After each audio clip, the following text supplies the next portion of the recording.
मैं Vinod Kumar Shri Siddhi Vinayak educational trust के study channel में आपका स्वागत करता हूं।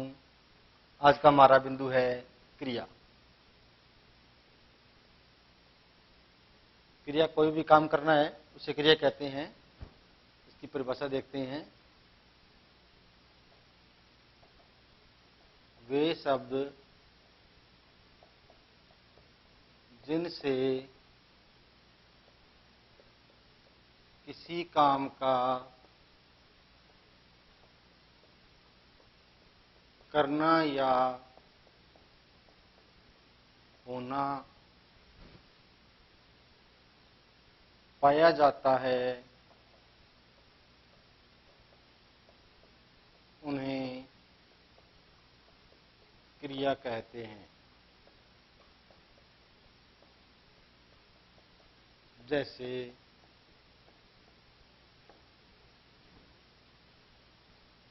मोहन पढ़ता है, सीता नाचती है,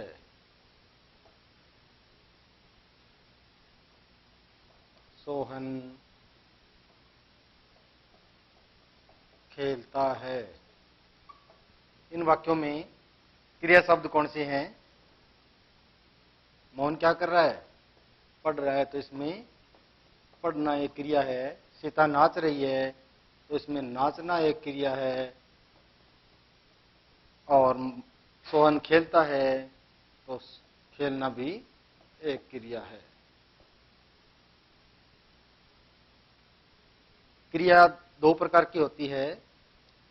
क्रिया के दो भेद होते हैं।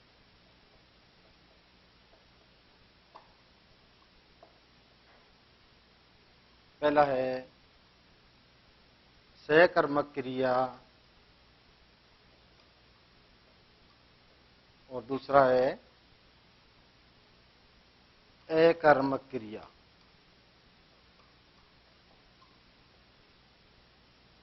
सकर्मक क्रिया क्या होती है? जिसमें कर्म होता है और क्रिया का प्रभाव सीधा कर्म पे पड़ता है।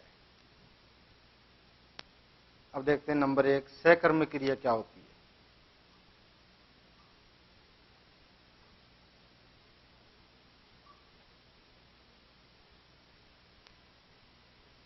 वह क्रिया जिसमें कर्म होता है और क्रिया का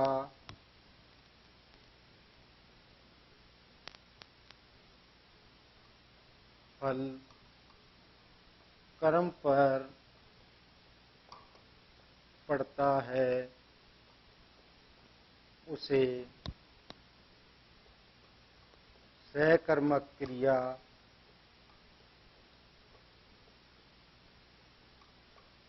कहते हैं।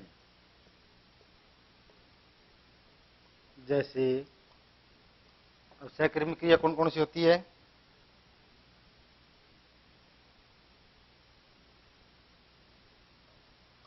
सचिन क्रिकेट खेलता है। अपने इसका प्रश्न बना के देख सकते हैं। सचिन क्या खेलता है? क्रिकेट खेलता है। दूसरा है मोहन आम खा रहा है। मोहन क्या खा रहा है? आम खा रहा है। अपने इसका प्रश्न बना के देखें, क्या जोड़ेंगे तो इसका उत्तर मिल जाता है। दूसरी क्रिया आती है अकर्मक क्रिया।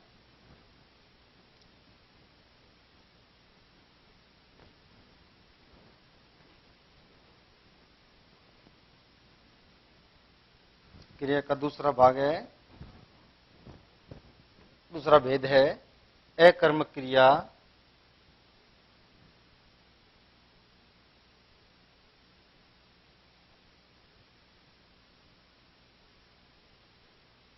अकर्मक क्रिया क्या होती है?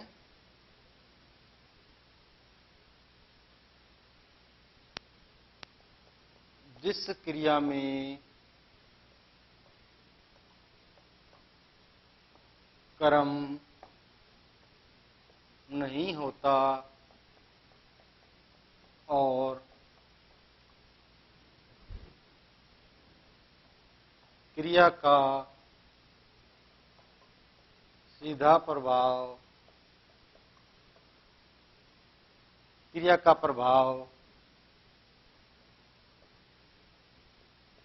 सीधा कर्ता पर पड़ता है, उसे अकर्मक क्रिया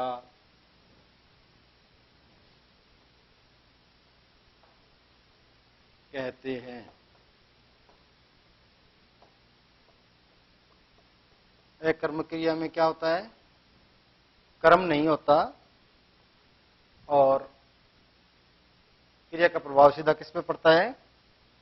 कर्ता पर पड़ता है। जैसे प्रकाश सो रहा है, सीधी क्रिया हो रही है और कौन कर रहा है? बस कर्म नहीं है इसमें। दूसरा है छात्र पढ़ रहे हैं,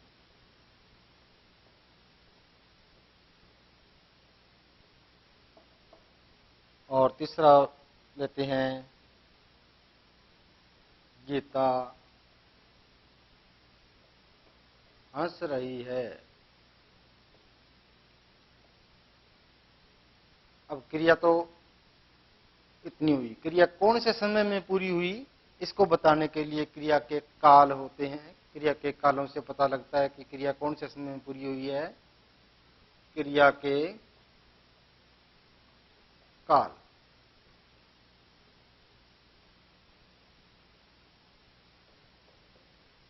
जिस समय में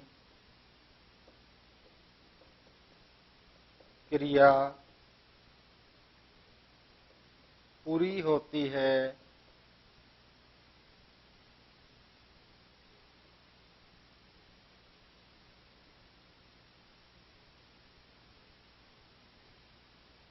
हो चुकी है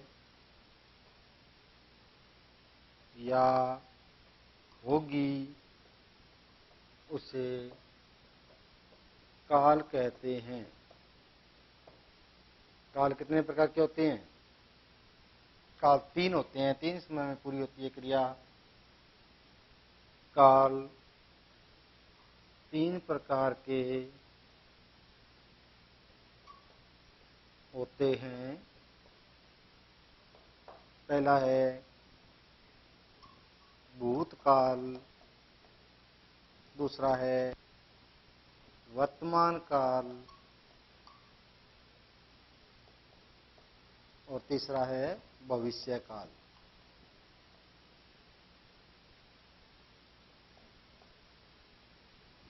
अब अपने देखते हैं कि काल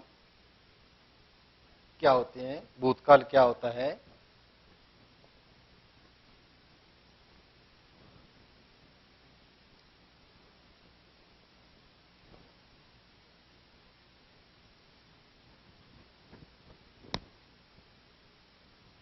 नंबर 1 भूतकाल।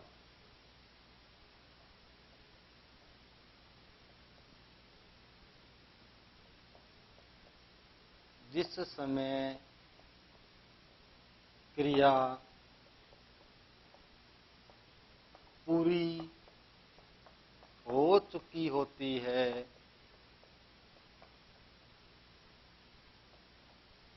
उसे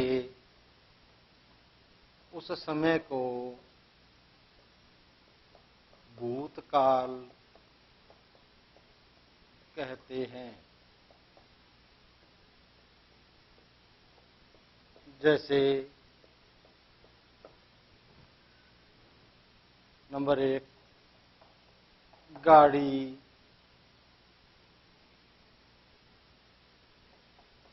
जा चुकी है।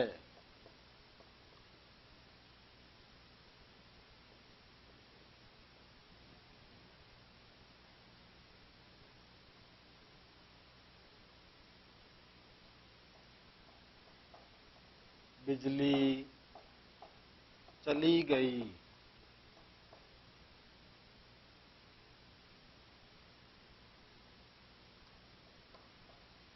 मोहन ने पत्र लिखा। ये काम पहले पूरा हो चुका है, इसलिए इसे भूतकाल का समय कहते हैं। दूसरा आता है वर्तमान काल। वर्तमान काल क्या होता है? वह समय जब क्रिया चल रही हो।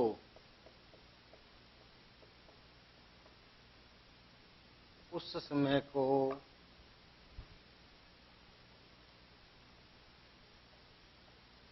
वर्तमान काल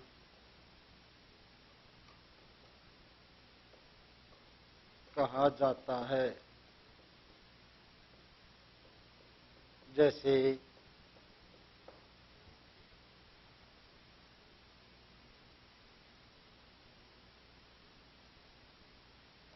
सोहन खेलता है। गीता पढ़ रही है।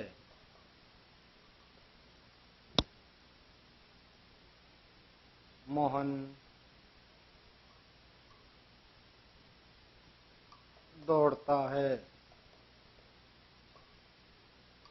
ये सारा वर्तमान में काम चल रहा है। इसके अंत में है लगता है, वह वर्तमान काल कहलाता है। तीसरा है भविष्य काल।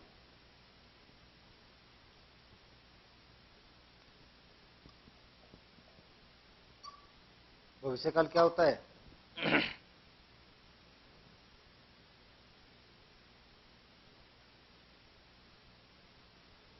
वह समय जब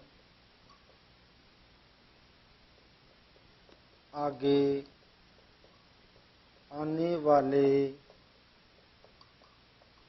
समय में पूरी होगी, उस समय को भविष्य काल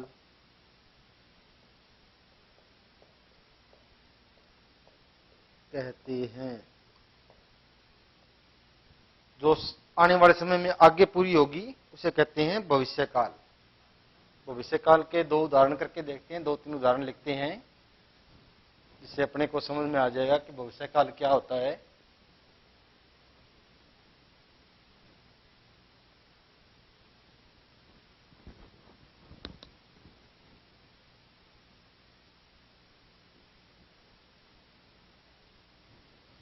नंबर 1,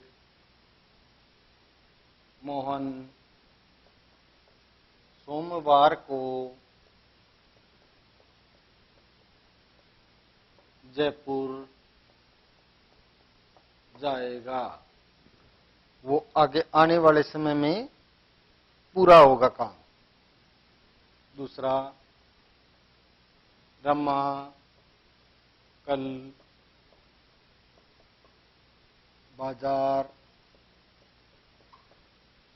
जाएगी। वो भी आने वाले समय में इस काम को पूरा करेगी, अभी हुआ नहीं है। तीसरा है विमला कल एक पत्र लिखेगी। तो ये तो था अपना क्रिया और उसके काल। तो आज का अपना बिंदु पूरा हुआ। अगले वीडियो में अपने अन्य बिंदु और बिंदु लेकर के उपस्थित होंगे। धन्यवाद।